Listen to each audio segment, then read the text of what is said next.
proposé par Hype FM.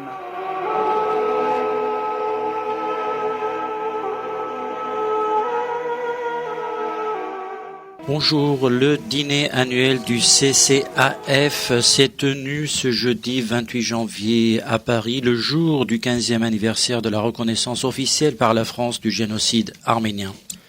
Nous reviendrons dans ce quart sur table sur le discours du président de la République, présent pour la deuxième année consécutive à ce dîner, ainsi que sur les différentes interventions et remises de médailles.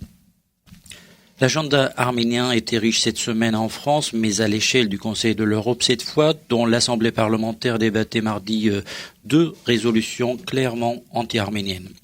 Nous en parlerons avec le président de la délégation parlementaire française à l'APCE et vice-président de l'APCE, René Rouquet, qui est en même temps député du Val-de-Marne, président du groupe d'amitié France-Arménie à l'Assemblée nationale et surtout ancien maire d'Alfortville.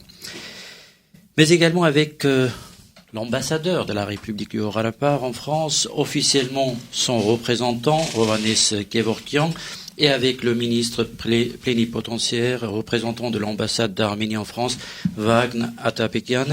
Messieurs, bonjour, merci d'être avec nous autour de cette table, dans cette émission Carte sur table. Mais nous commencerons avec les deux coprésidents du CCAF qui sont au téléphone avec nous pour parler de cette désormais traditionnel, de ce traditionnel dîner du CCAF. Arat Touranian, Mourad Papazian, bonjour. Bonjour. Arat Touranian, une question, que retenir du discours du président de la République que Patrick Devedjian, on l'a vu, a hautement apprécié, dont il a apprécié, je dirais, la teneur dans son intervention sur scène. Que retenir de ce discours ? Au-delà des déclarations d'intention, le président de la République a pris une mesure très concrète en nommant Jean-Paul Costa, ancien président de la Cour européenne des droits de l'homme, à une mission visant à établir un texte permettant de pénaliser le négationnisme du génocide arménien. C'est ce que nous attendions, ça correspondait à nos demandes. Je vous prie de m'excuser, je suis un peu malade et j'ai la voix qui est esquintée. Je vous en prie. Mais ça correspondait à nos demandes, à celles que nous avions formulées, que ce soit Mourad Papazian ou moi-même. Vous savez que nous sommes dans un combat qui est très ancré dans le temps sur cette thématique-là, puisqu'elle a commencé en 2006. Et nous n'avons toujours pas abouti. Nous avons été confrontés à des problèmes politico-juridiques. Il semble que le fait qu'une personnalité comme Jean-Paul Costa ait été nommée pour rédiger la loi constitue un signal concret, intéressant en tous les cas, c'est ce que nous attendions. Bien sûr, il y a eu d'autres. Le champ d'intervention du président a été plus large, mais la mesure concrète, c'est celle-là, elle est importante. Mourad Papazian, même question à vous. Vous êtes à l'étranger. Malheureusement, les coprésidents ne sont pas autour de cette table. Mais que retenir du dîner, mais spécialement du discours du président ? Mais d'abord que le dîner est installé, c'est la 3e édition. La première édition, le président était représenté par sa ministre de la Justice, et puis il a participé aux 2 dernières éditions.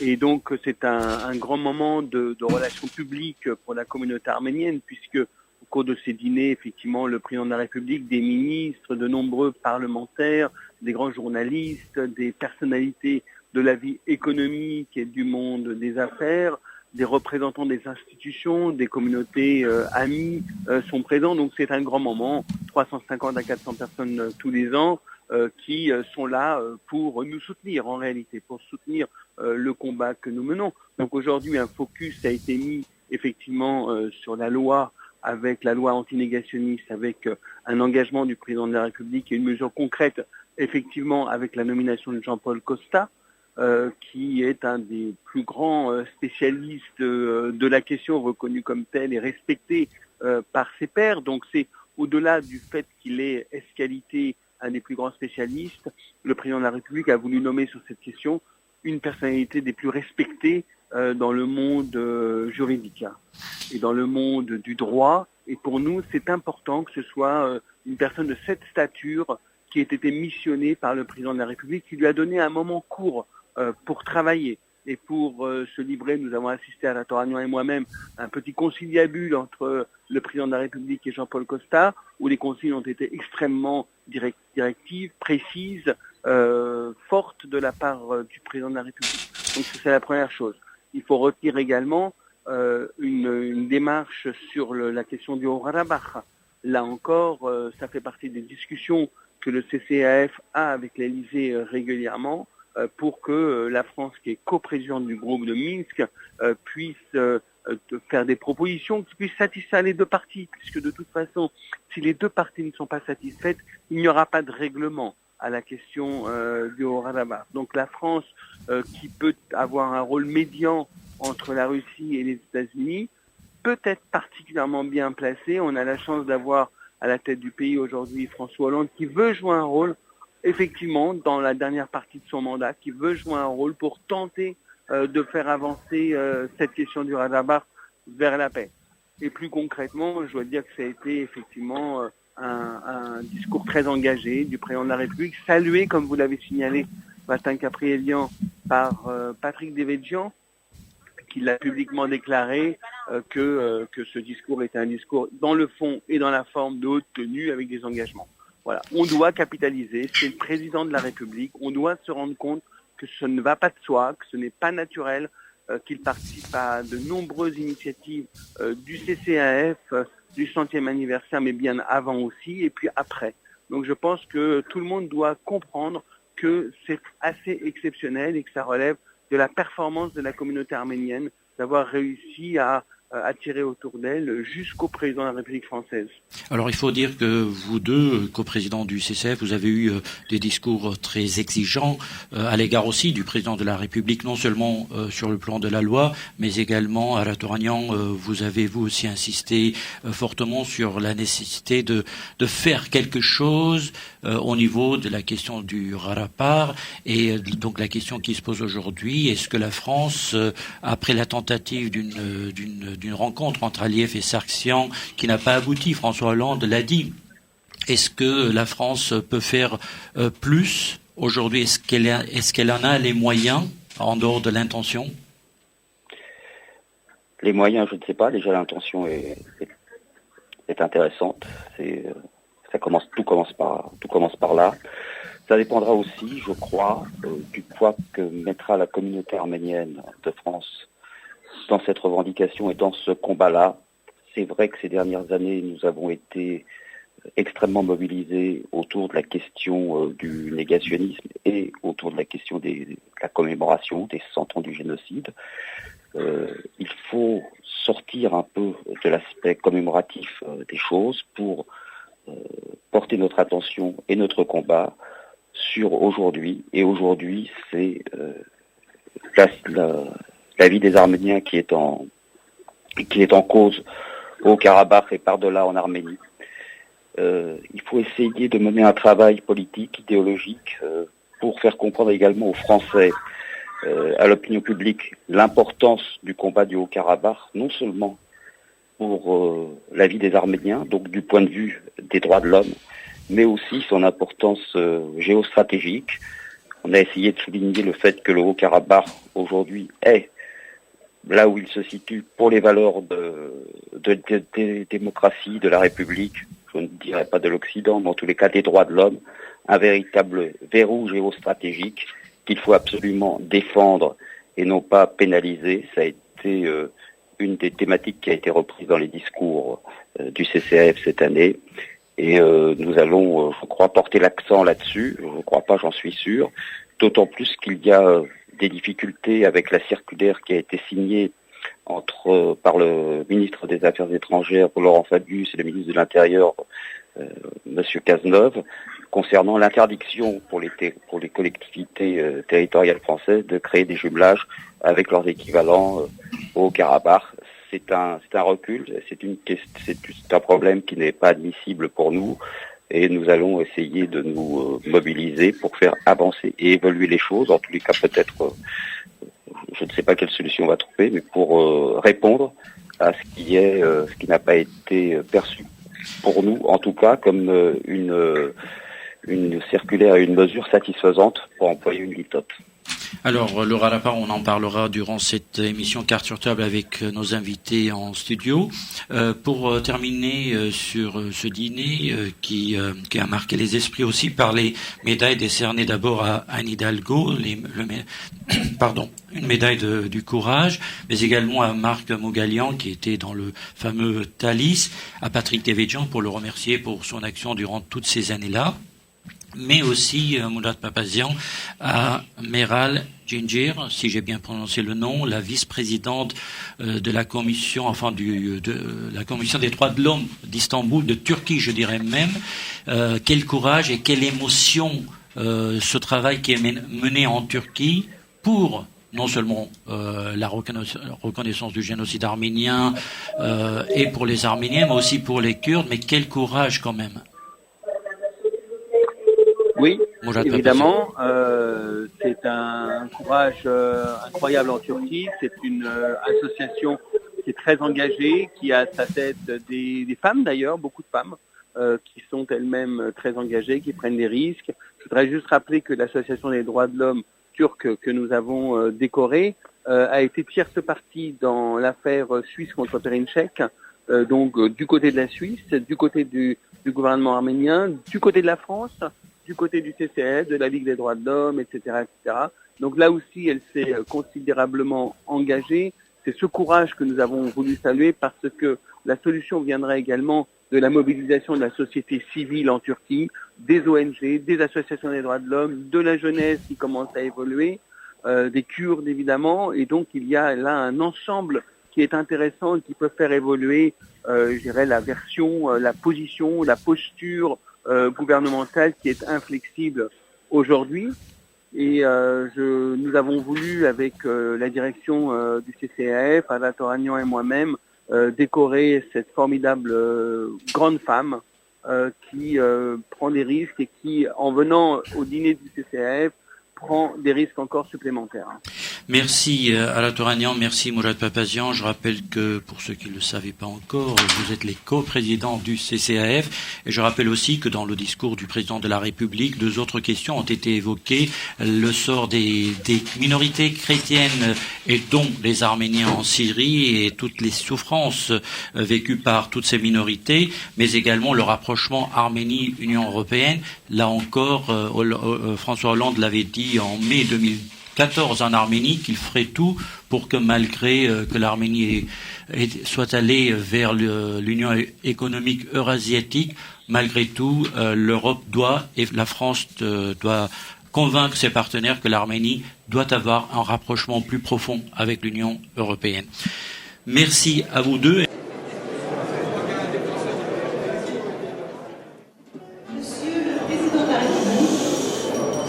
Monsieur le secrétaire d'État aux Affaires européennes, Monsieur le secrétaire d'État aux anciens combattants, Madame la maire de Paris, Madame la présidente du Conseil régional, Monsieur le président du Conseil régional, Mesdames et Messieurs les parlementaires, Votre Excellence, Mesdames et Messieurs les ambassadeurs, Messieurs les représentants des autorités religieuses, chers amis. Bienvenue au 3e dîner annuel du CCAF, le Conseil de coordination des organisations arméniennes de France. L'année 2015 aura été pour tous les Arméniens de France une année doublement marquée par l'histoire.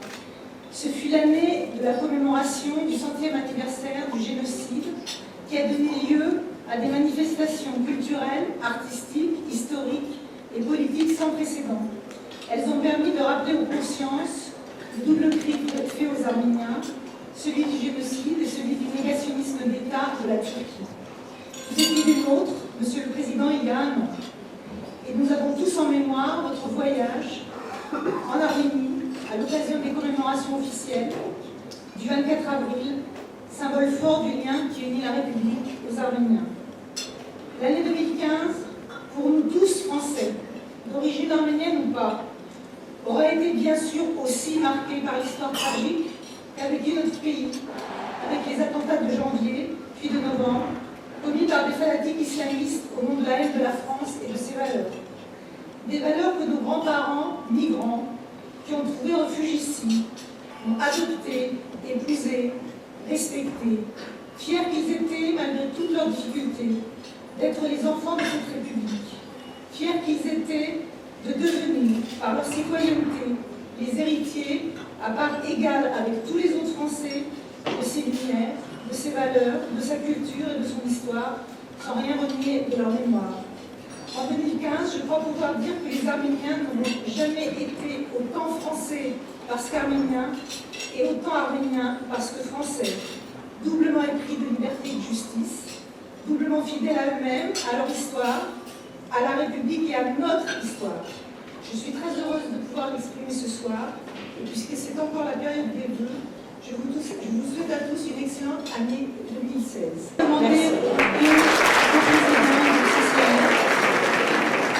Monsieur Mourad Papazian et Monsieur Arat, s'il vous plaît, demandez au président du CCN. Monsieur Mourad Papazian et Monsieur Arat,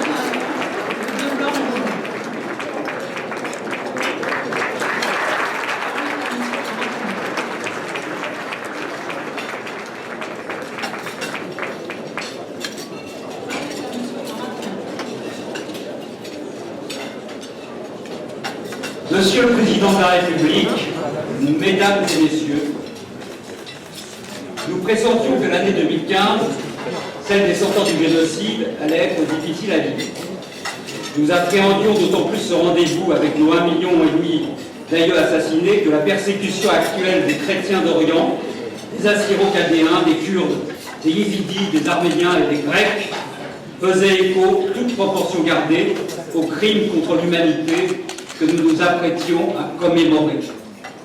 Mais nous ne savions pas que ce tragique de répétition, pour reprendre l'expression d'Alain Finkielkraut, viendrait nous rattraper jusqu'en France, et que le djihadisme irait frapper d'une manière aussi terrifiante nos concitoyens, et plus particulièrement la jeunesse, notre jeunesse, toute confession et toute opinion confondue, à la terrasse des cafés, dans un train ou dans une salle de concert.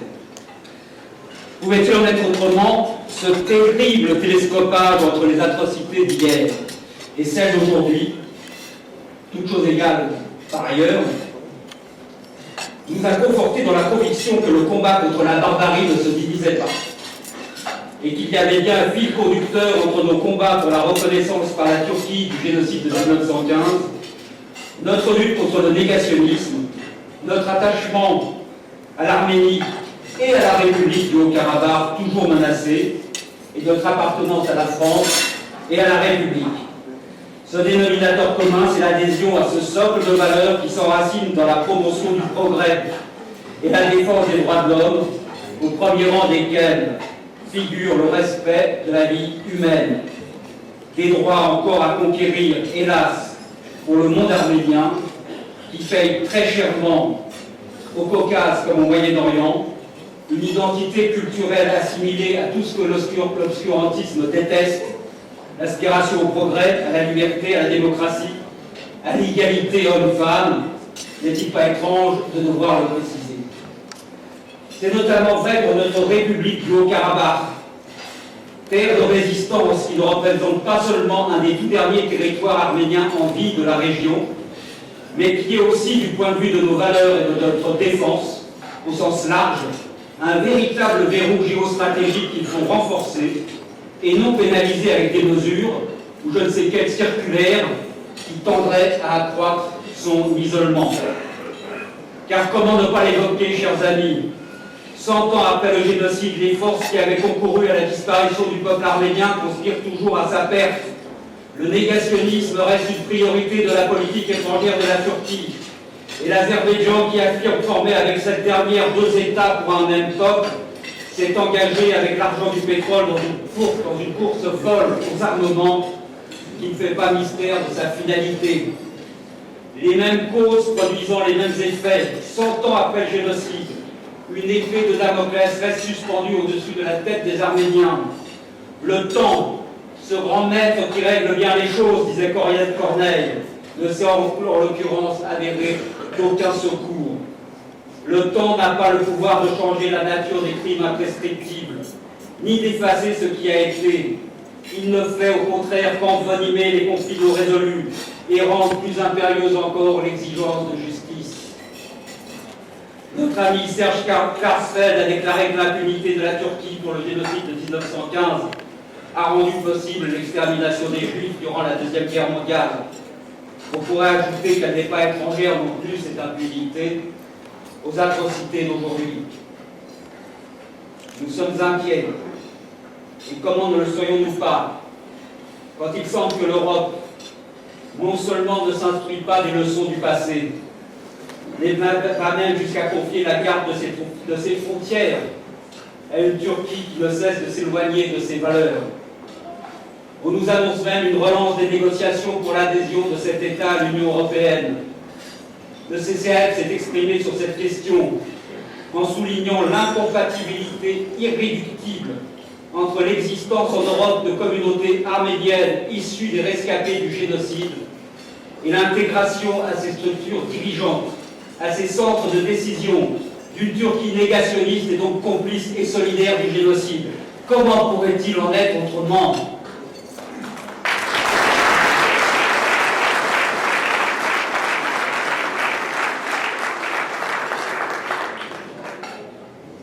Monsieur le Président de la République, le CCAF ne peut prétendre peser d'un poids exceptionnel sur le marché, même si l'horizon semble s'éclaircir de ce côté-là avec la levée des sanctions contre l'Iran. Mais il a peut-être quelque légitimité à en appeler aux droits de l'homme, en particulier à propos du combat contre le négationnisme du génocide arménien, qui en est le stade suprême, pour reprendre l'expression de Bernard-Henri Lévy. En ce domaine, la pénalisation de ce fléau répondra non seulement au besoin de mieux protéger notre communauté en France, elle permettra aussi d'élever la norme de résistance face au phénomène génocidaire.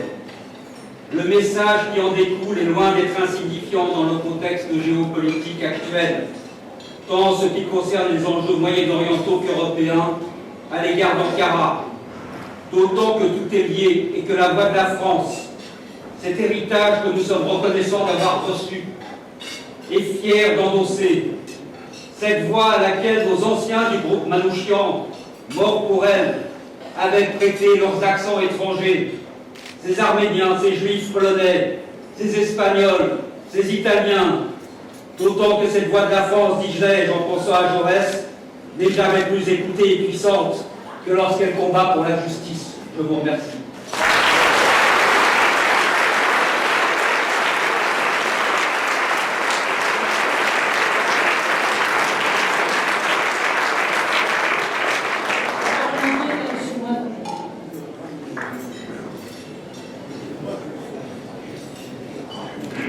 Monsieur le Président de la République, Mesdames et Messieurs, nous avons voulu placer ce dîner du CCAF sous la thématique des Arméniens dans la République.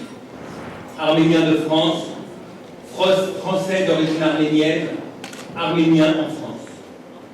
Les Français d'origine arménienne sont des Français qui défendent une cause, qui cultivent leur mémoire, qui vivent leur double identité avec fierté.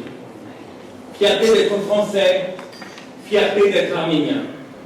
Des citoyens qui n'oublient pas leurs racines, qui vivent avec la mémoire de l'Arménie.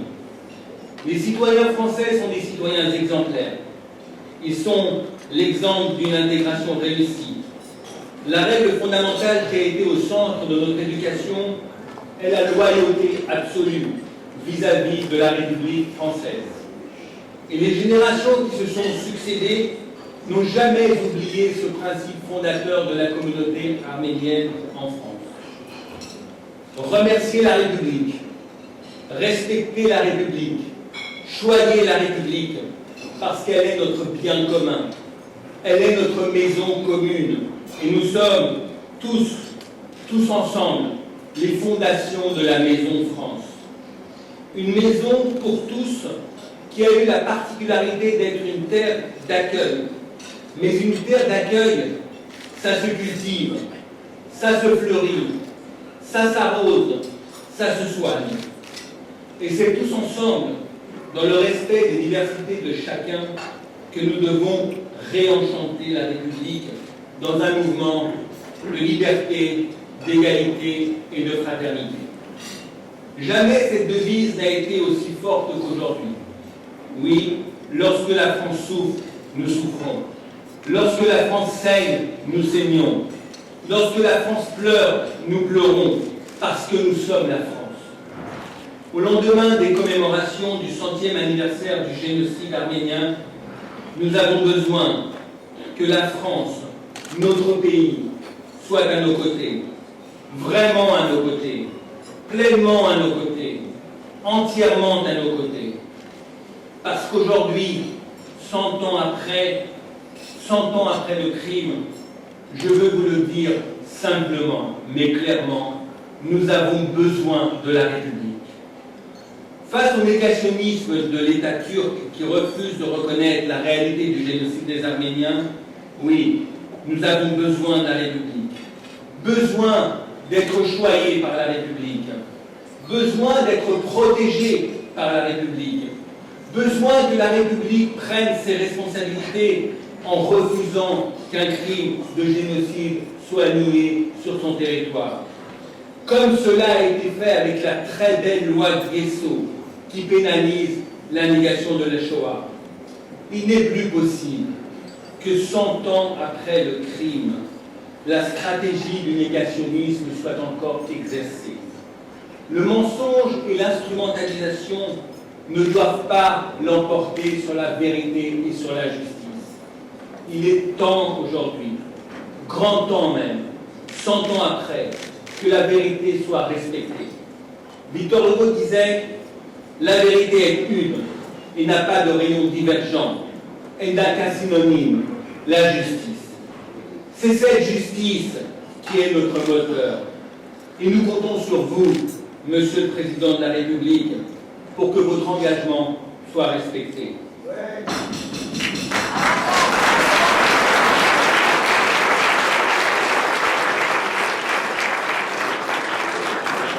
L'engagement que vous avez pris de faire voter un texte sanctionnant les négationnistes du génocide des Arméniens. Nous portons ce combat ensemble depuis quelques années déjà. Mais nous ne pouvons comprendre que depuis, le chemin n'ait pas été trouvé. Et évidemment, certains d'entre nous peuvent, et très légitimement, se poser la question de la sincérité de l'engagement, alors que d'autres sont intimement convaincus, parce qu'ils vous connaissent depuis longtemps, que vous le respecterez. Moi, je fais partie de ceux qui ne doutent pas. Je fais partie de ceux qui croient en vous, parce que je vous connais depuis longtemps, parce que nous avons mené ce combat ensemble, parce que nous avons longuement échangé sur cette question comme sur d'autres. Je fais partie de ceux qui croient que la France ne serait pas la France si elle permettait aux bourreaux d'avoir raison contre les victimes, si elle permettait aux mensonges de triompher contre la vérité. Non, je suis convaincu que la France saura prendre une décision de justice. Mais je ferai partie de ceux qui ne comprendraient pas si cette loi antinégationniste n'était pas adoptée.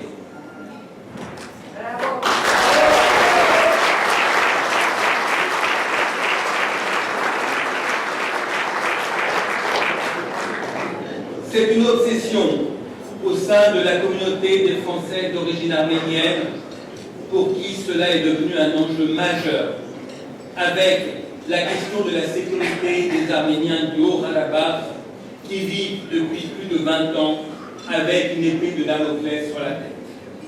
Il faut se rendre sur place pour bien comprendre le danger des agressions permanentes. Le cessez-le-feu est violé entre 5 000 et 10 000 fois par an depuis 1994.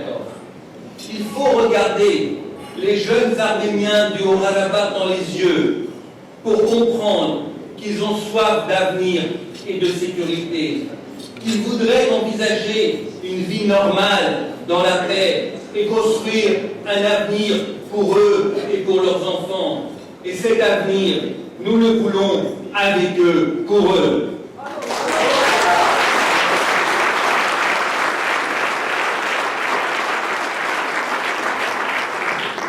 que la solidarité a un sens.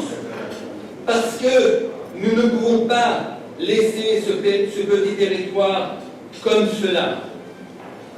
La guerre peut éclater à n'importe quel moment. Et d'ailleurs, entre nous, 5 000 à 10 000 violations de cessez-le-feu par an, c'est la guerre. Il est temps aujourd'hui, après 21 ans de négationnisme, de négociation, de trouver là aussi le chemin de la paix. Et pourquoi pas, Monsieur le Président, sous l'impulsion de la France, qui a un coprésident au groupe de Minsk et qui pourrait jouer un rôle déterminant pour l'établissement d'une paix au Haut-Karabakh.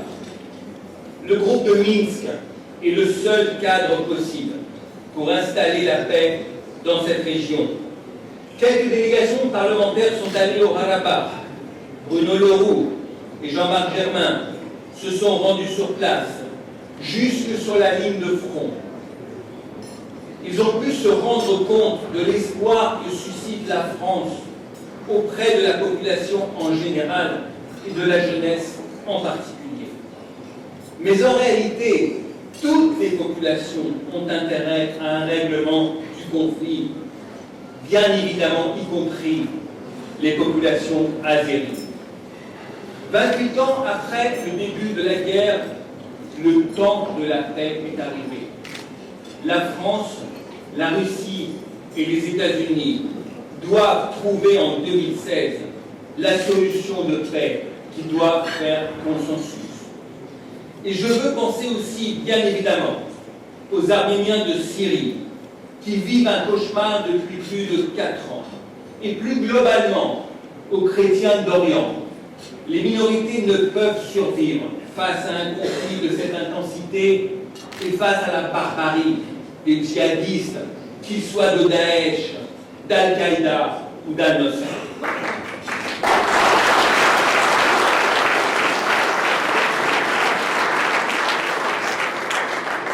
Ils ont frappé à Paris en 2015 et ils frappent au Moyen-Orient depuis plus de 4 ans.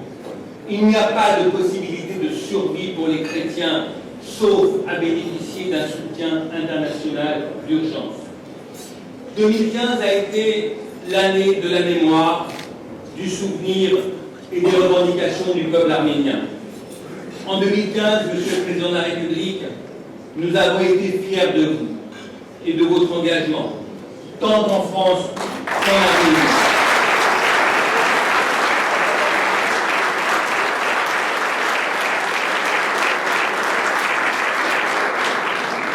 Vous avez, au nom de la France, honoré la mémoire du peuple arménien de manière exceptionnelle. En 2016, les 500 000 Français d'origine arménienne vous regardent, vous observent, pour savoir si vous ferez les gestes qu'ils appellent de leurs vœux les plus chers. Je vous en remercie.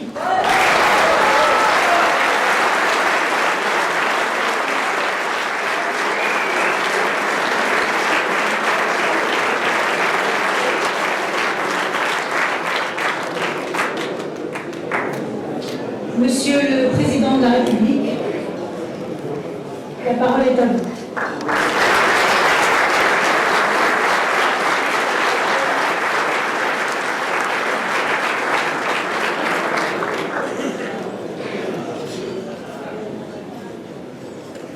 Madame, Messieurs les ministres, Mesdames, Messieurs les parlementaires, Madame la maire de Paris, Madame la présidente du Conseil régional, Messieurs les responsables du CCAF, Mesdames, Messieurs, je vous retrouve donc aujourd'hui pour ce dîner qui est devenu une tradition puisque ça fait déjà 3 ans.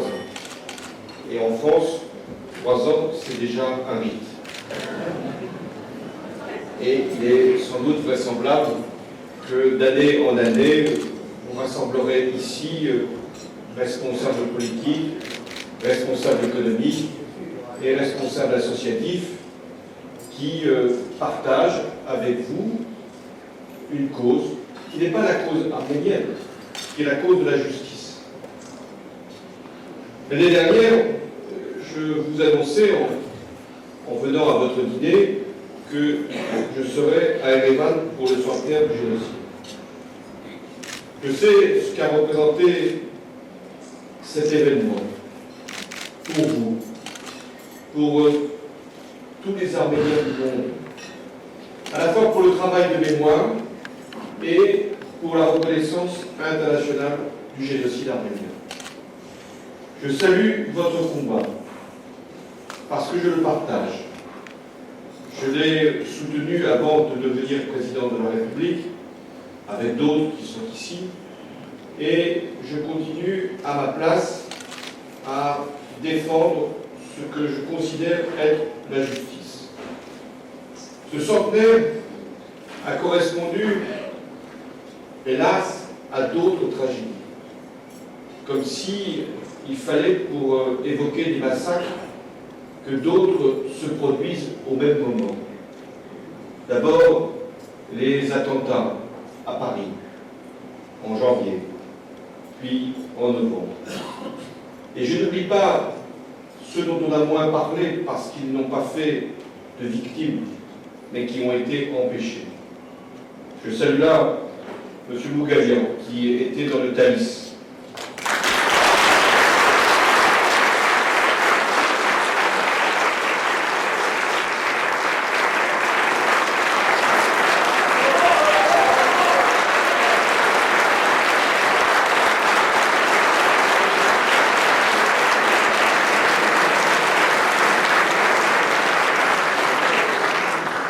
Qui a été blessé par le terroriste qui voulait sans doute faire des actes de barbarie dans ce train. Ce Bougalian a été sauvé par un soldat américain qui voyageait et qui, avec l'épouse de M. Bougalian, lui a apporté les premiers soins et lui ont permis d'être ici aujourd'hui. Citoyen d'origine arménienne dans un train qui aurait pu être celui d'un autre acte barbare. Et puis d'autres tragédies sont venues dans cette année 2015.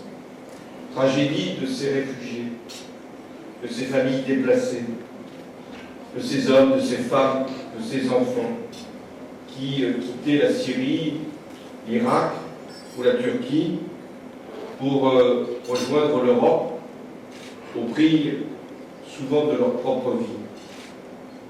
Terribles images pour vous, qui, plus que d'autres, pouvaient comprendre ce qu'elles représentaient. Parce que c'était des images, c'était des faits qui s'étaient déjà produits et qui, finalement, avaient concerné les Arméniens. La peur, l'exode, le refuge, voilà des mots qui, pour vous, signifient bien plus que pour d'autres.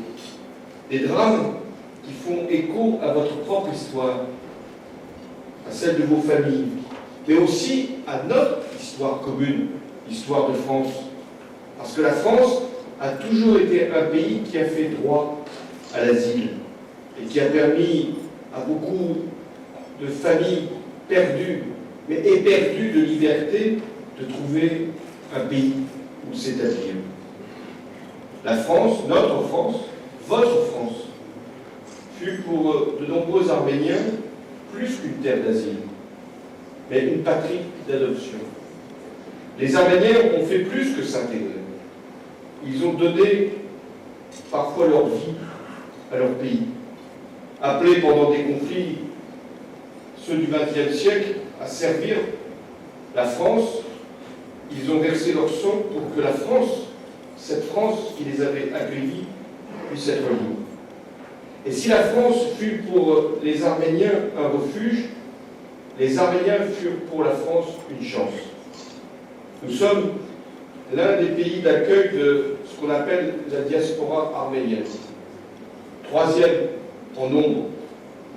Et nous sommes heureux et fiers d'être ce pays-là, la France. Et aujourd'hui, c'est en souvenir de cette période que nous devons agir avec nos partenaires européens pour traiter avec humanité et responsabilité ces femmes, ces hommes, ces enfants qui aujourd'hui, une fois encore, font appel à nous, parce qu'ils fuient la guerre et la terreur. Il y a effectivement des répétitions dans l'histoire, comme si les fatalités s'acharnaient sur les mêmes hommes, les mêmes femmes, à plusieurs générations de distance, et sur les mêmes lieux. Ce qui avait frappé, je l'avais dit à Erevan, c'est que ces familles qui quittent, parce qu'elles y sont obligées, parce qu'elles fuient les massacres, elles viennent d'où? D'Alep, de Deir ez-Zor, là où le génocide arménien s'est, si je puis dire, achevé. Et donc, nous devons, pour toutes ces familles, et j'allais dire quelle que soit leur religion, leur faire le meilleur accueil possible, dès lors qu'elles revendiquent le droit d'asile. Il y a dans cette tragédie d'autres tragédies, et notamment, elles ont été rappelées, celle des chrétiens d'Orient, et toujours des Arméniens. Comme si, là encore, il fallait que ce soit les mêmes qui payent le plus lourd tribut aux guerres, aux conflits et aux haines. J'étais à Erevan le vendredi 24 avril 2015. Je vous représentais, pas vous, je représentais la France. Je vous en avais fait la promesse, j'y étais. J'étais aux côtés du président de l'Arménie, d'autres chefs d'État, pas si nombreux que ça, d'où la nécessité de poursuivre la lutte pour la reconnaissance internationale du génocide. J'étais sur cette colline que vous connaissez bien, face à la ville d'Erevan, face au mont Abra. J'ai déposé un œillet au mémorial du génocide devant la flamme qui symbolise les centaines de milliers de victimes. Je me suis recueilli pendant la minute de silence. Et j'ai pensé à vous, parce que vous-même, vous étiez dans le recueillement. Et vous étiez devant les monuments érigés partout en France à la mémoire des victimes du génocide arménien. Nous étions, d'une certaine façon, ensemble dans ce moment d'émotion. Des centaines d'événements ont été organisés durant l'année 2015, partout dans le monde. Des expositions, des concerts, des pièces de théâtre, des festivals ont rappelé tout ce que le peuple arménien a pu apporter au monde, et ici, à la France. Il y a eu de nombreuses manifestations intellectuelles, ce qu'on appelle des colloques, qui ont joué leur rôle. Je pense notamment à celui qui s'est tenu en mars 2015 à la Sorbonne, pour dresser le bilan de 100 ans de recherche sur les génocides arméniens. Parce qu'on ne sait pas encore tout sur le génocide. Et parce que certains s'acharnent à en dissimuler la réalité, à en détruire les preuves. Il y avait là, dans ce colloque, des historiens du monde entier, et notamment de Turquie et d'Arménie. Je dis bien de Turquie et d'Arménie. Et ils ont pu témoigner des progrès réalisés dans la connaissance du génocide. Et je veux ici affirmer le rôle irremplaçable de la recherche pour construire une mémoire partagée et apaisée. Ce sont les historiens qui sont les gardiens de la mémoire du génocide. Et lors, il n'y a plus de témoins.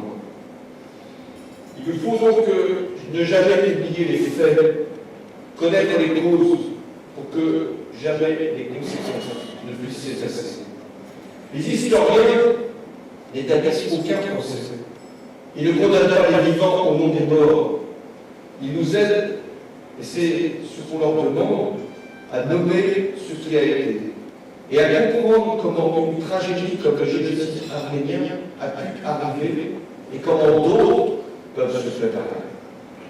Nommer ce qui a été, c'est ce que la République française a fait en adoptant la loi du 29 janvier 2001 qui a reconnu enfin la réalité du génocide arménien.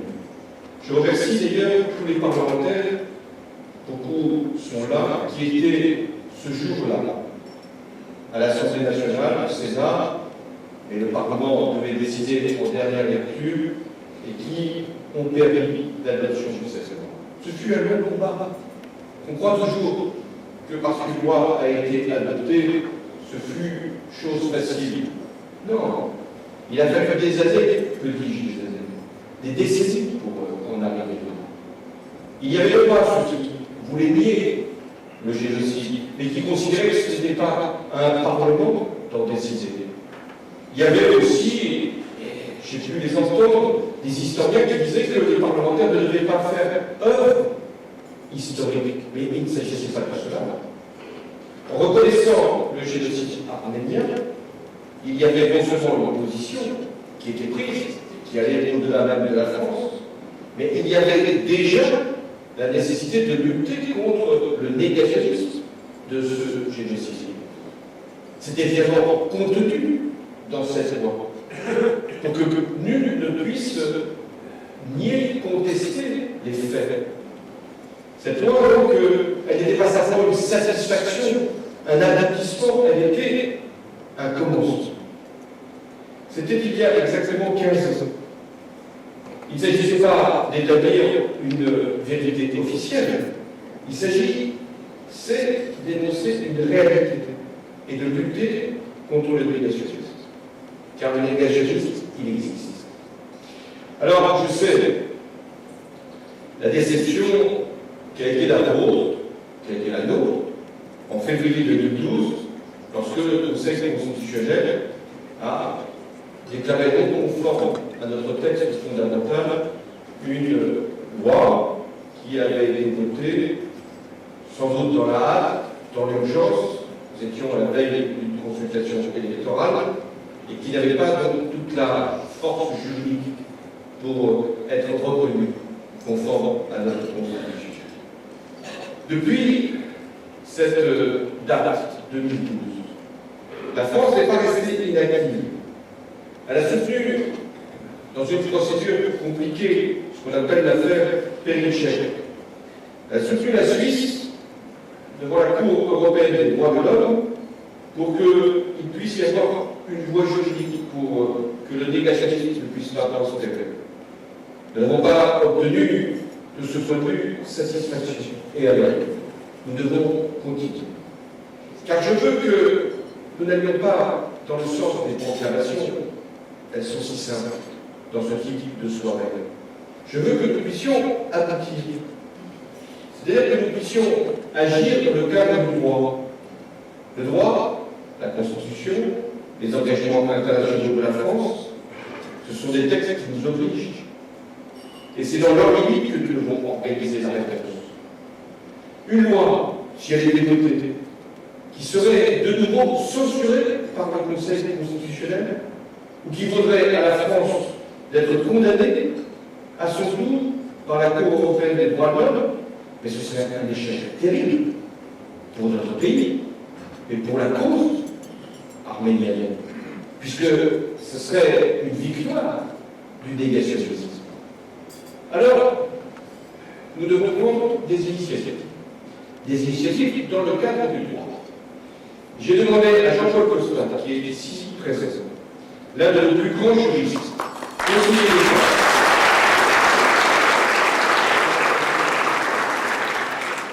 ancien président de la Cour européenne des droits de l'homme, connaissant parfaitement la jurisprudence européenne, de chercher dans notre droit quelle loi solide, incontestable, permettrait de protéger la mémoire.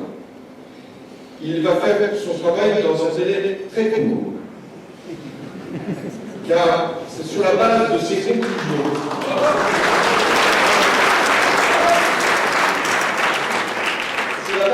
conclusions qui nous donneront cette garantie que nous ne pourrons prendre aucune initiative sur le plan législatif qui ne nous vaudra aucune contestation. Parce que c'est le but. C'est le but, c'est d'adapter. Ce n'est pas de promettre à chaque fois une nouvelle loi qui serait à chaque fois contestée, c'est de faire la loi et de la rendre conforme à notre constitution.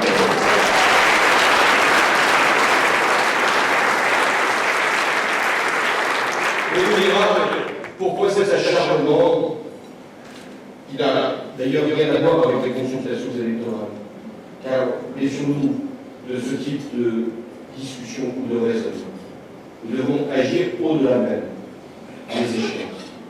Et de ce point de vue, qu'il y ait une continuité, qu'il y ait cette diversité des sensibilités est la meilleure chance pour aboutir.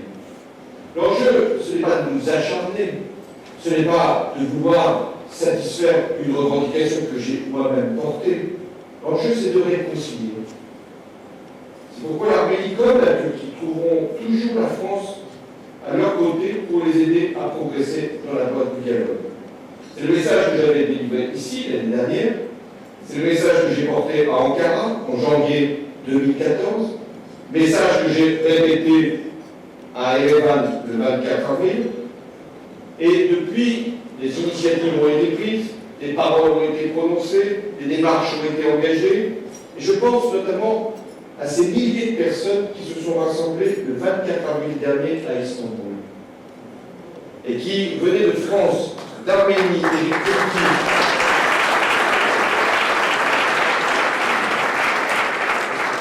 Il en fallait du courage pour y être. Les attentes de la part des autorités turques demeurent fortes.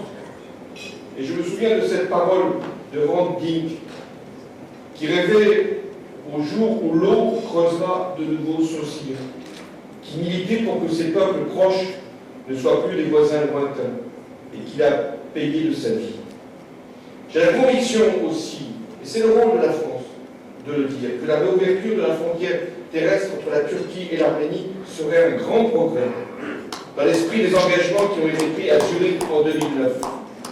Et puis, il y a la situation du Haut-Karabakh, et qui continue de faire des victimes chaque mois.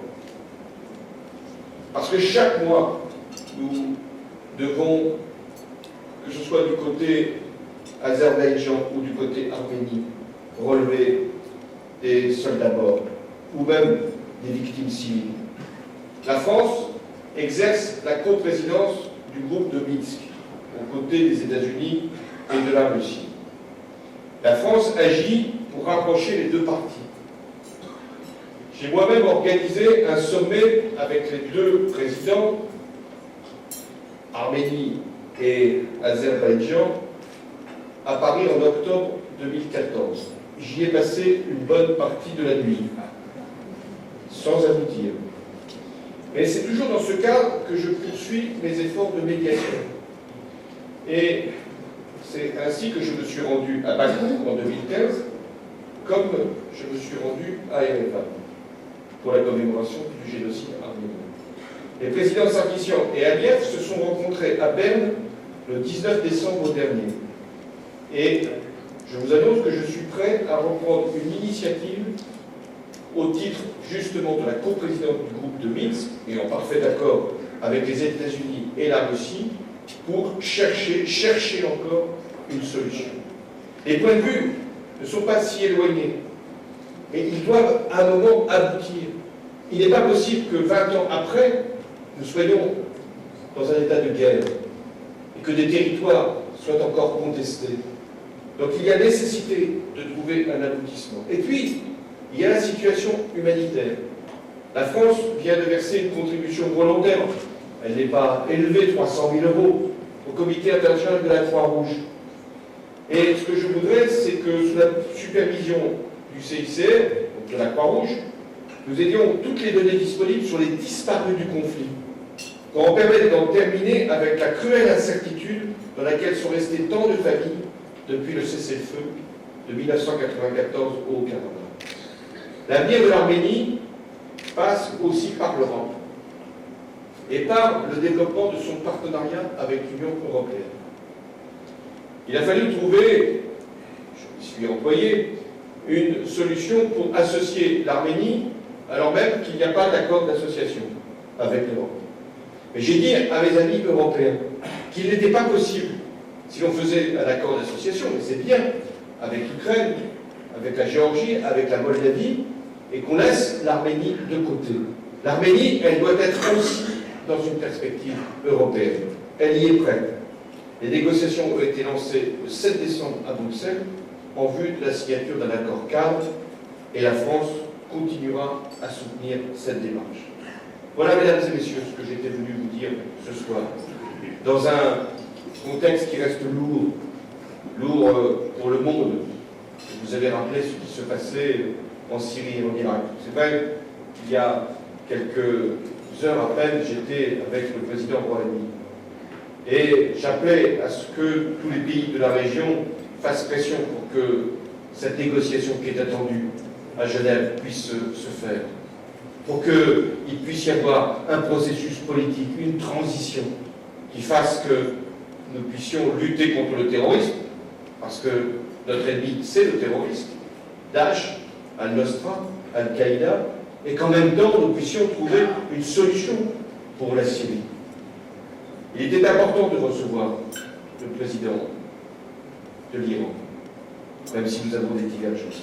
Important parce que nous devons faire en sorte que tous les pays soient impliqués. Et aujourd'hui, je pense que 2016 doit être l'année où des solutions doivent être trouvées et où la lutte contre le terrorisme doit avoir des succès qui permettent de libérer une population asservie. Mais en m'adressant à vous aujourd'hui, je parle aussi à notre peuple qui a été visé, durement visé. Sa culture, son mode de vie, sa jeunesse à Paris, ce qu'elle représentait aussi au plan d'une compétition sportive au Stade de France. Oui, nous aussi, nous sommes concernés par les dégâts du monde. Nous ne pouvons pas nous isoler, penser que ces questions ne concernent que les autres. Nous sommes en plus particulièrement visés, nous, la France, parce que nous sommes un pays de liberté. Je viens aussi d'Inde, pas de rapport, sauf que l'Inde aussi est victime du terrorisme. L'Inde fêtait sa constitution. Dans la constitution de l'Inde, il y a l'égalité, liberté, fraternité. Parce que l'Inde, au moment de son indépendance, voulait s'inscrire dans l'esprit de la Révolution française. Et ce qui me frappe toujours, c'est que la France est attendue, admirée, aimée, et elle a montré à quel point elle était aimée et admirée, hélas, après les attentats. Et la France doit s'aimer elle-même. Elle doit prendre conscience de ce qu'elle est, de ce qu'elle représente, de ce qu'elle porte comme idée. Vous le savez, parce que vous aimez passionnément la France. Vous l'aimez passionnément parce qu'elle vous a accueilli, sans doute, mais parce que vous y avez ici des racines qui ne sont pas des racines qui remontent à loin, mais qui sont des racines tellement profondes, parce que vous avez, par vos familles, adhéré à l'esprit de la France. Sans doute même, vos familles pensaient à la France sans la connaître. Imaginez la France, rêvez de la France. Et vous n'êtes pas une communauté, vous êtes des compatriotes qui ont en partage une histoire, celle de vos familles, celle d'une terre dont vous portez le souvenir et que vous avez enraciné dans celle de la France. Il n'y a qu'une seule France, qu'une seule République. Mais il n'y a pas qu'une seule sorte de Français. Chacun vient avec son parcours, ses convictions, ses croyances, et la France ne demande à personne de les renier. Elle n'exige pas de ses citoyens d'oublier leurs origines pour être français. La force de la France, c'est de n'être lié ni par le sang, ni par la religion, ni même par une culture unique, mais d'être porté par des valeurs partagées. Le peuple français, en fait, est une addition, une agrégation de multiples destins personnels qui font un destin collectif. Ces valeurs que nous portons sont notre identité. Et c'est la raison pour laquelle la République doit réprimer sévèrement les actes comme les propos qui véhiculent la haine, le racisme, l'antisémitisme, le négationnisme. Mesdames et messieurs, Français d'origine arménienne, vous êtes un lien tellement précieux entre notre pays et cette terre lointaine, où vous avez les racines des générations qui vous ont précédé. Je voulais, au terme de ce propos, vous remercier. Vous remercier pour votre engagement pour la République. Vous remercier pour votre attachement à la France, pour votre aussi contribution au progrès, aux avancées de notre pays en tous les domaines, politiques, économiques, culturels. Vous dire que c'est votre vitalité qui fait la France. Merci d'être français.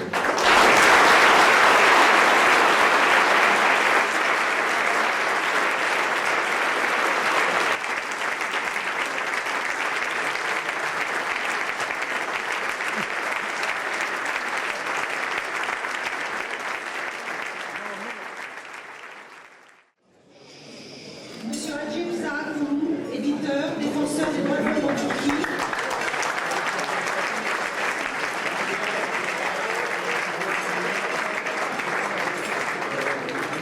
Le premier à avoir traduit des livres sur le génocide arménien en Turquie, notamment ceux de l'historien Yves Clermont.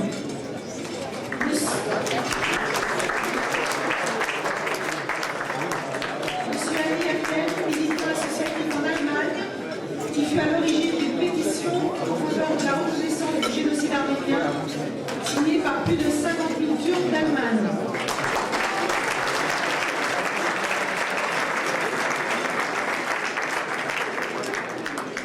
Monsieur Bernard-Henri Lévy, qui s'est engagé en première ligne dans le combat pour la pénalisation des négationnistes depuis 2007 à nos côtés.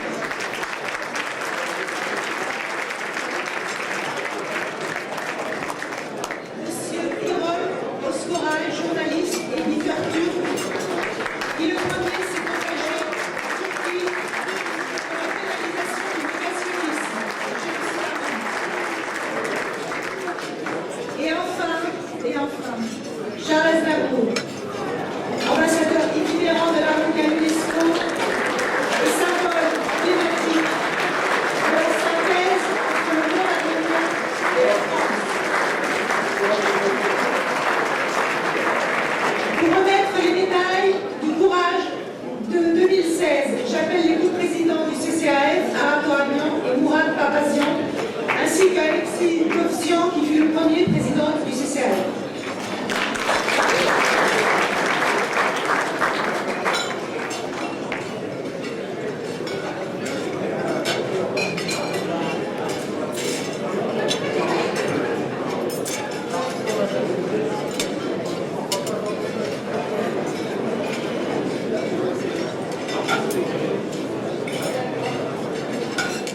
La première médaille de courage sera remise à Madame Anne Hidalgo, maire de Paris.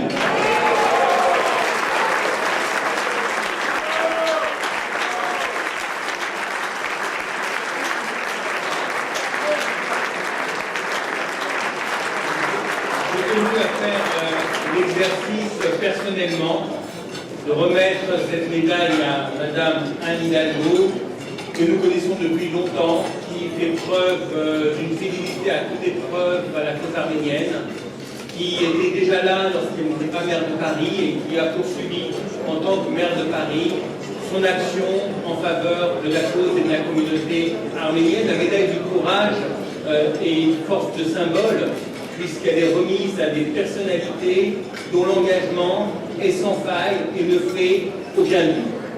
J'ai parlé du passé d'Anne Hidalgo, mais également en 2015, elle a su, de manière spectaculaire, marquer son soutien à la commémoration du 100e anniversaire du génocide arménien, notamment avec cette formidable exposition à la mairie de Paris sur le génocide arménien qui a duré 4 mois,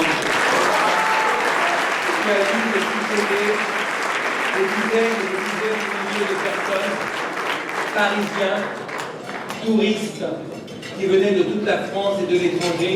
Merci pour cette formidable initiative d'information et de pédagogie. Anne Hidalgo nous a également accompagnés dans la délégation présidentielle en Arménie le 24 avril et, don d'ubiquité, elle était là aussi à Paris le soir à Comitat pour la commémoration.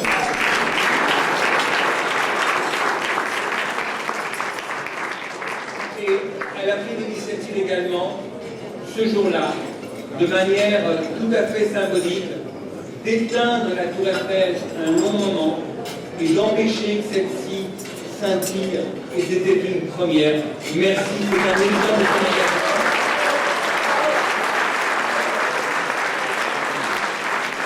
Voilà. Je vous invite à voir cette prière de l'honneur général.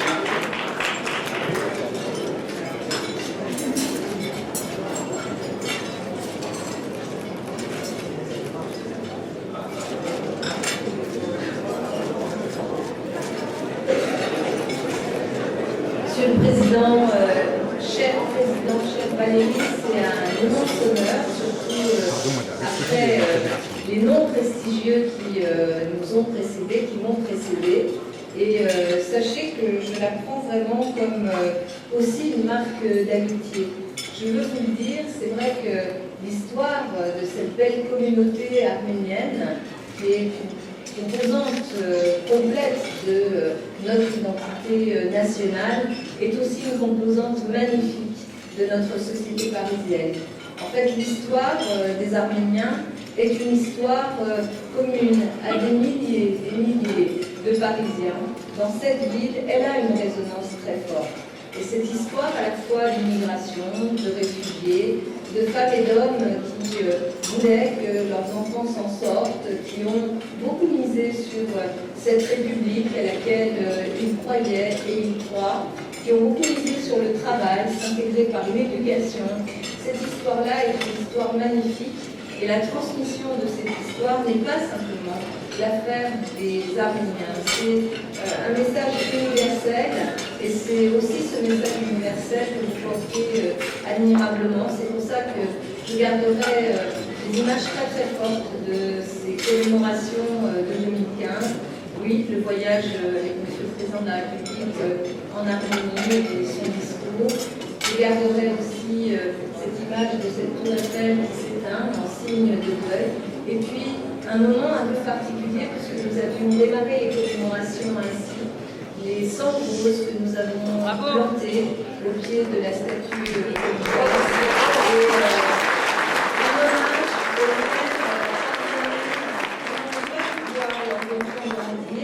mais dont maintenant ces roses symbolisent toute l'énergie de vie et la beauté de la vie. Merci.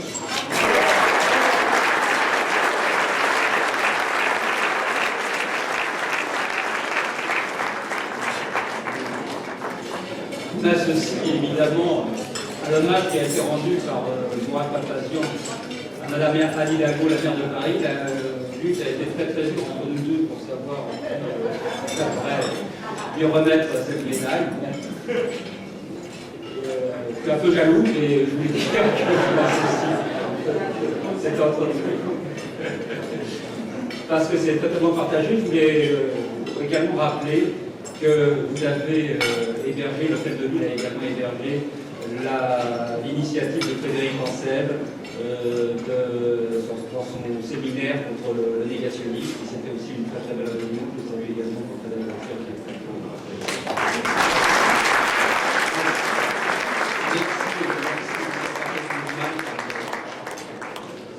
Alors oui, la thématique de ce soir, c'est les Arméniens et la République.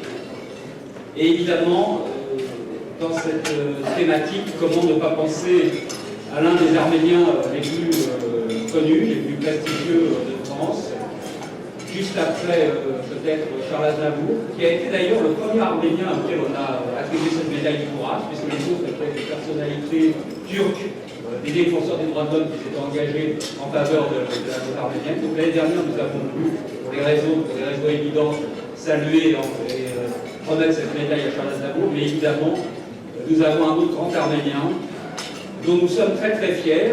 Nous sommes fiers de lui non seulement parce qu'il a été de tous les combats de la cause arménienne depuis je ne dirais pas combien d'années, qu'il avait défendu et qu'il avait trouvé les mots pour défendre devant l'Assemblée nationale en 2001 la loi de pénalisation du négationnisme, et il avait vraiment réussi à ce moment-là, je crois, à faire passer les messages et à créer une émotion. Mais ce qui nous importe le plus, et ce que nous voulons surtout saluer à travers lui, et je n'ai pas encore dit son nom, mais je pense que vous l'avez reconnu, c'est son engagement en tant que Français, aux plus hautes responsabilités, en tant qu'élu, en tant que parlementaire, en tant que président du conseil régional, départemental, en tant que ministre également. Et à chaque fois, il a assumé ses fonctions avec beaucoup de dignité, beaucoup de savoir-faire, beaucoup d'intelligence. Et il nous a fait honneur et on voulait le remercier pour ça. Donc Patrick Demézian.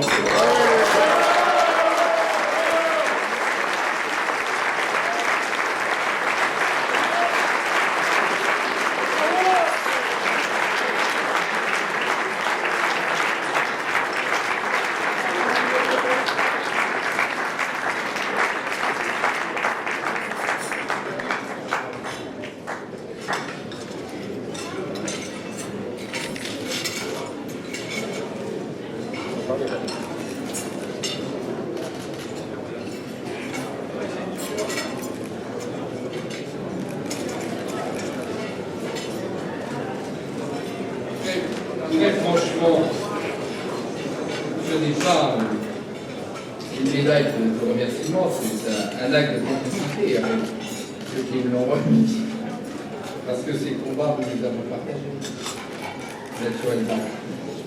Et puis, je n'ai pas à être remercié parce que j'ai fait pour moi tout ce que j'ai pu faire, modestement et à ma mesure, j'ai fait pour moi, pour être bien dans ma peau, pour bien vivre ce dont parlait le président tout à l'heure, avec beaucoup de justesse, messieurs. Je veux vous dire que je ne suis pas d'accord sur tout. Mais sur la cause arménienne, je connais votre engagement de longue date et je connais votre sincérité. Et j'y attache beaucoup de prix. Et le discours que vous avez fait tout à l'heure était un discours qui avait une élévation et qui avait un contenu, ce qui n'est pas toujours le cas dans ce type de discours inévitablement. Ce n'est pas un discours convenu, c'est un discours réfléchi, c'est un discours qui nous touche et qui veut dire quelque chose de profond et qui nous, enfants immigrés, accueillis dans ce pays, montre que nous avons bien fait de venir ici. Nous y sommes.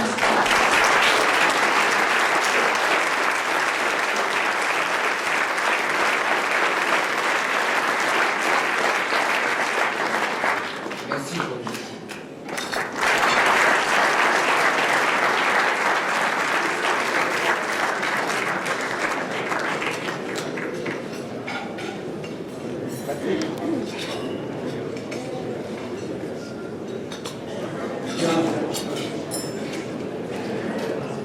Je vais lui demander de venir tout de suite.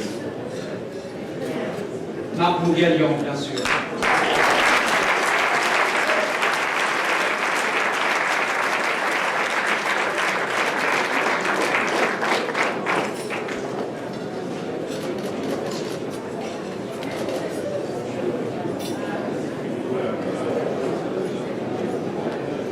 On l'a dit,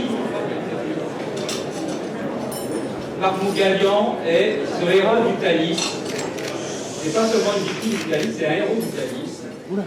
Et cette médaille, c'est la médaille du courage, et il nous semblait évidemment tout indiqué de la remettre à l'un de ceux qui, dans l'année 2015, a réalisé un des actes les plus courageux qui ait été, puisque son acte a permis de sauver probablement des centaines de vies dans ce train Amsterdam-Paris qui était menacé par un terroriste.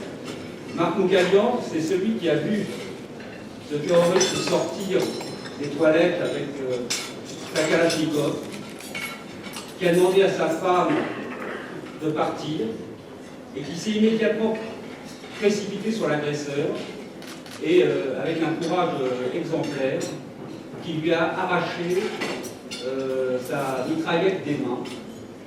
Ensuite, il a couru avec cette mitraillette dans le wagon. L'agresseur avait d'autres armes sur lui, il avait notamment un revolver. Il a tiré, il lui a logé une balle dans le cou. Marc Mougalian a failli payer de sa vie son acte de courage, mais en tous les cas, il nous a apporté à tous une bonne leçon. Vous savez, c'est une leçon de résistance.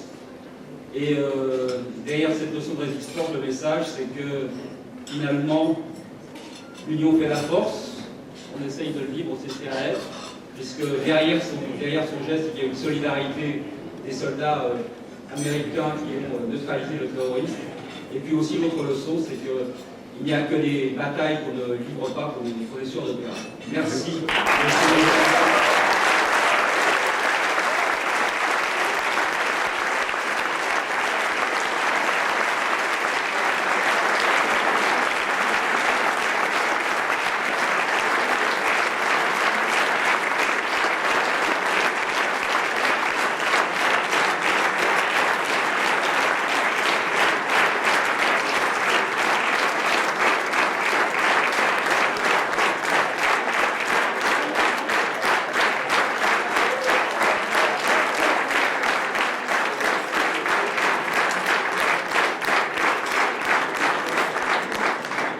Merci.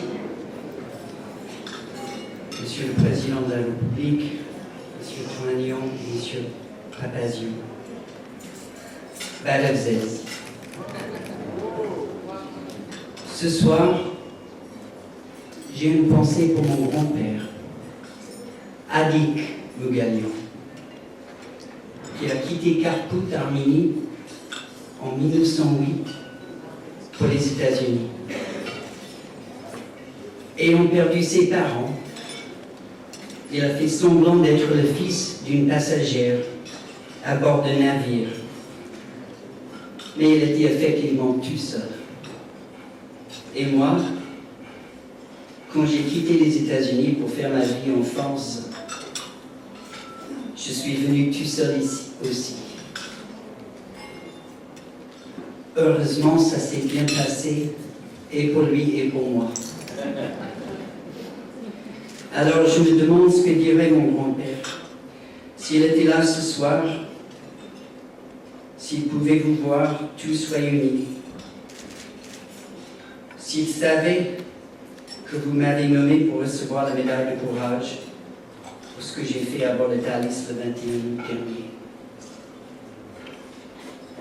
En fait, je pense savoir ce qu'il dirait.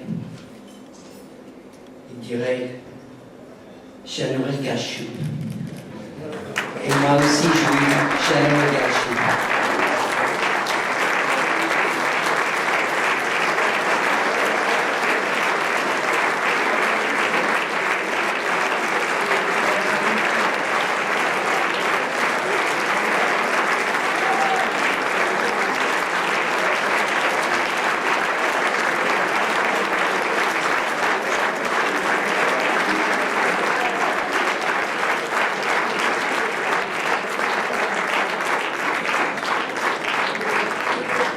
Bien, c'est presque fini. Nous sommes à la dernière médaille, mais avant, mes amis, les co-présidents du CCAF ont souhaité que je dise quelques mots sur le CCAF et sur la loi que Monsieur le Président de la République vous avez bien voulu rappeler qu'il y a 15 ans. Aujourd'hui, c'était demain, le 29 janvier 2000. Et le CCAF a aussi 15 ans, en janvier 2016, puisqu'il a été mis sur le plan baptismaux pendant cette période. Et nous nous souvenons de tous les amis, sur tous les bancs, dans toutes les formations politiques, bien sûr vous-même, Monsieur le Président de la République, vous étiez à l'époque le secrétaire du Parti Socialiste, avec vos amis, avec Didier Migaud, avec René Roux, Jean-Paul Brett, bien d'autres, avec Claude Estier, que je souhaite remercier très sincèrement aujourd'hui pour tout le travail de fluidification qu'il a fait entre le Sénat et le gouvernement qui avait quelques réticences à l'époque. Et c'était une période qui était marquée aussi par d'autres formations politiques, par bien entendu les communistes. Et nous avons l'une de ces merveilleuse représentante qui est ici, et Nanu, que je souhaite que l'on remercie.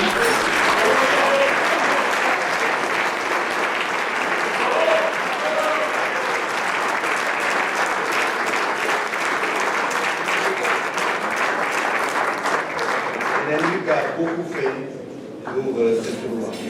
Nous avions également, bien entendu, des élus centristes, depuis François Bayrou, président de l'UDF à l'époque, François Rochefort, André Santini, Boudissade, bien d'autres, le RPR de l'époque avec Michel Alliot-Marie, Patrick Devedjian, Jean-Claude Gaudin, et tous ceux qui ont beaucoup travaillé.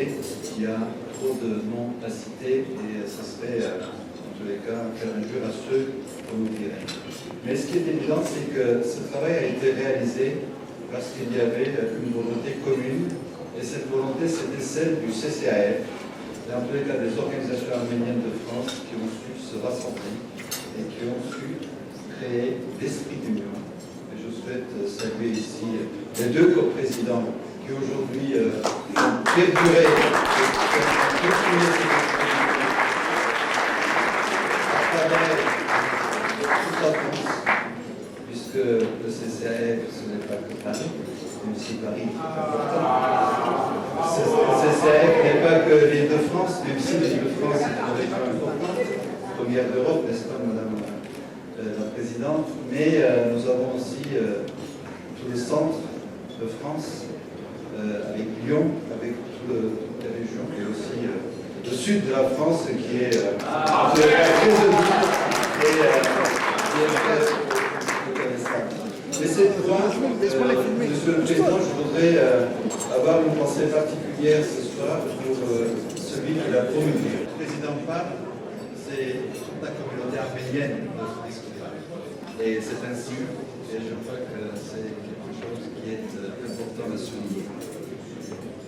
Nous avons aussi donc une dernière médaille à remettre, et nous avons une tradition. Cette tradition, c'est aussi d'honorer quelqu'un qui n'est pas de France, quelqu'un qui n'est pas d'origine arménienne, quelqu'un qui n'est pas forcément européen, et qui œuvre pour les droits de l'homme, pour des causes justes, et qui se bat avec courage et détermination. Cette année, nous avons la chance d'avoir avec nous une femme exceptionnelle qui s'appelle Meral Childi, qui est la vice-présidente.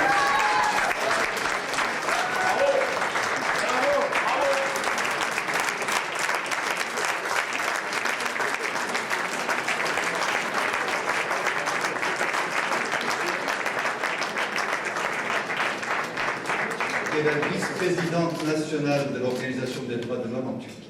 Oh.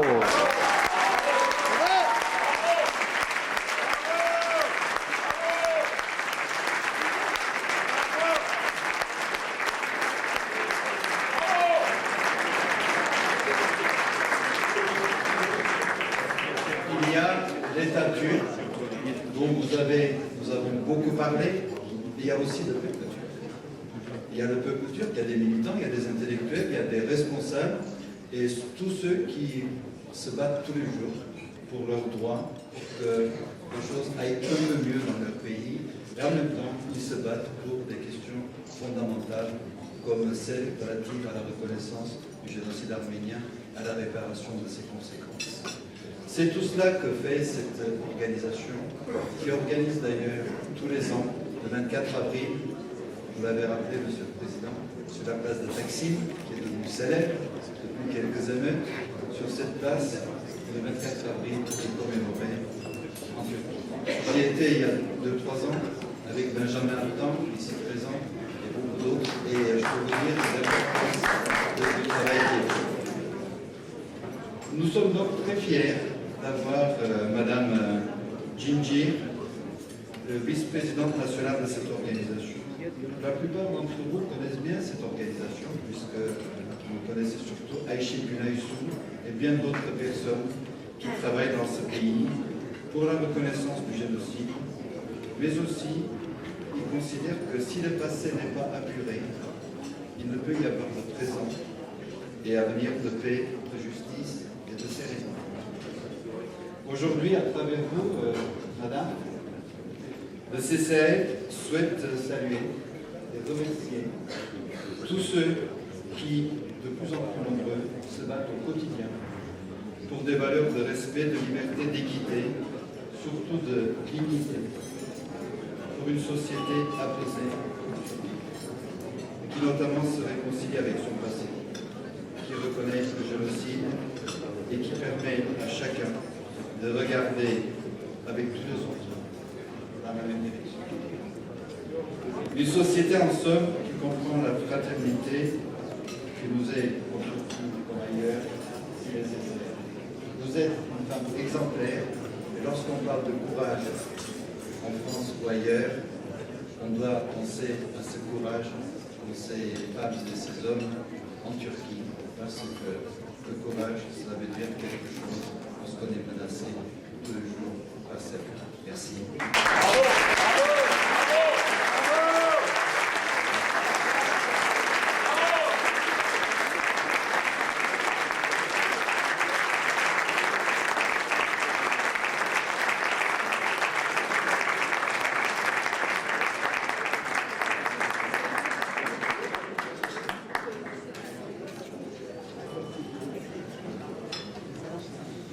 Sayın Fransa Cumhurbaşkanı, Sayın Ermenistan Büyükelçisi, saygıdeğer davetliler. SSAF'nin bu yıl cesaret madalyasına derneğimizi layık görmesi bizim için büyük bir onur. Zaman kazanmak açısından derneğimizin konuşmasını Fransızca sunacak olan arkadaşına sözü bırakmak istiyorum. Çok teşekkür ediyorum. Hepinizi saygıyla, sevgiyle selamlıyorum.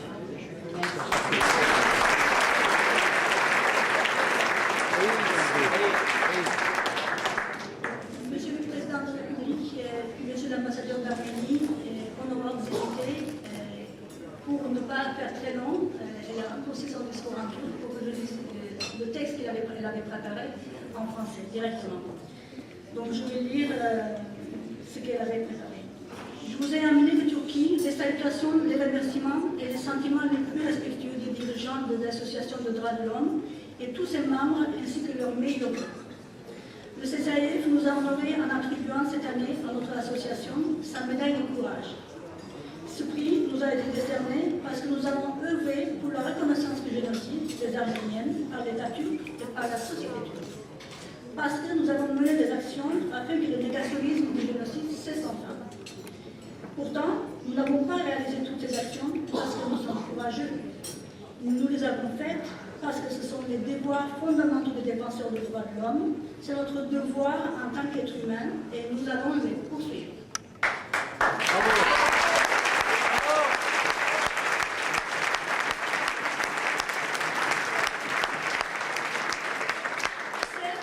Votre médaille nous a fait ressentir une certaine fierté, mais nous ne sommes pas fiers de nos actions. On ne s'en vante pas non plus. Au contraire, nous sommes conscients que c'est très peu, c'est pourquoi nous en sommes désolés. En tant qu'habitants de la Turquie, nous ressentons la honte du génocide et sa négation.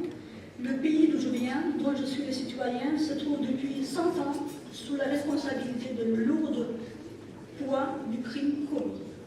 Si le génocide était connu, si la Turquie s'était repentie et avait cherché à retrouver des moyens de réparation, elle ne commettrait pas des crimes qui l'ont suivi, ni les crimes actuels. Jusqu'à ce que la Turquie ne reconnaisse le génocide et répare ses dommages, la Turquie ne pourra pas se libérer de cette malédiction et ne pourra pas devenir le pays où règne la démocratie, les droits de l'homme et la paix. Bravo! Bravo!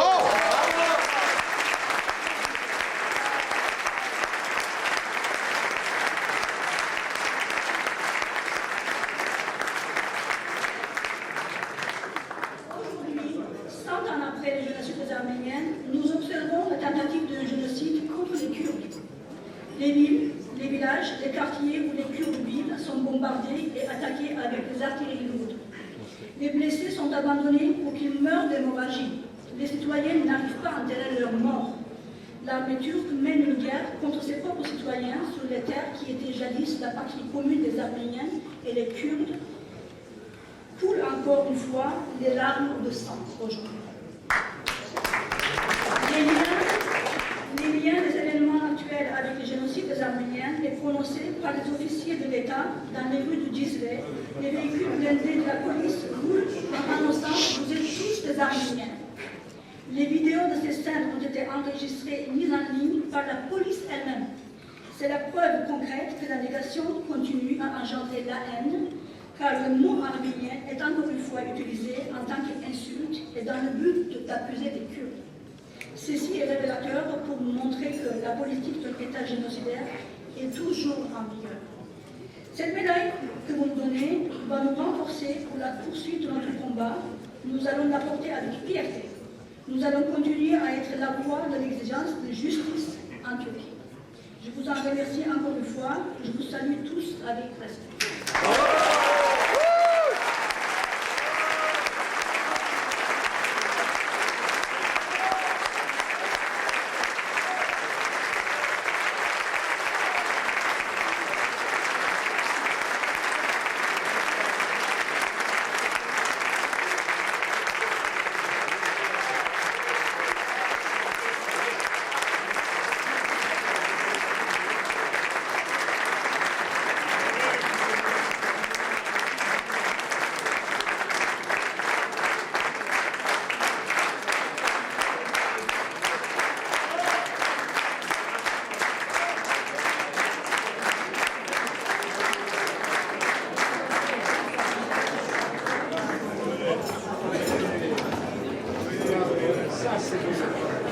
S'il vous plaît, est-ce que les 4 personnalités qui viennent d'être honorées pourraient se rapprocher du président de la République pour qu'on puisse les prendre en photo?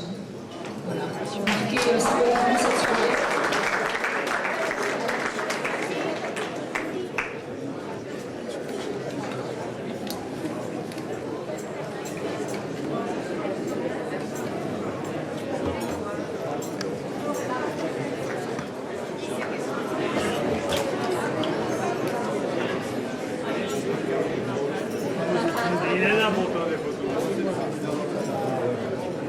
Attends, ils vont se mettre dans l'autre sens. Moi, il va faire. Attends, là. Là, c'est mieux. Ouais. Vas-y. Bah oui, quand tu. Ouais. Attends, comment il va faire? On va faire ça.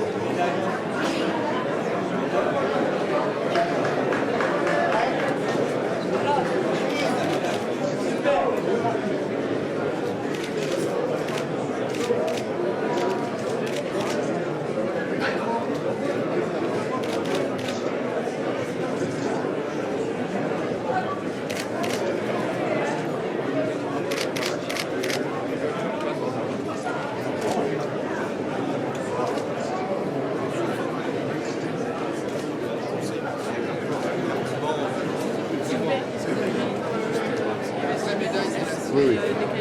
J'ai qu'il arrive. Non, pas encore. J'ai des yeux surpris.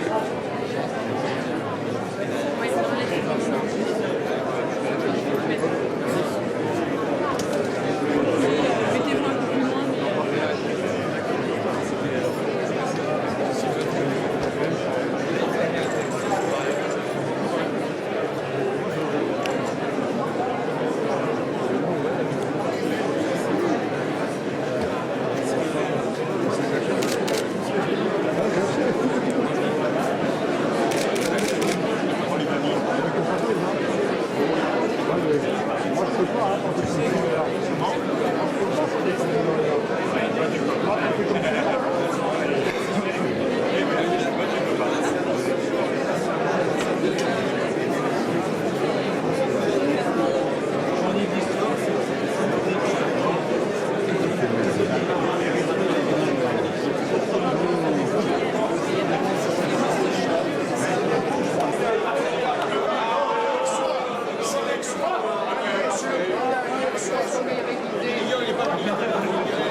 Allez, qu'est-ce qu'il faut la prendre? Allez, Alexis, tu peux nous l'envoyer après, Alexis. Bah oui, non. Ça nous intéresse. Eux, là, les chefs, ils ne veulent pas. Il y a des pensées, qu'est-ce que tu as? Mais justement, ils sont. J'étais plus, j'étais le garçon.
Carte sur table.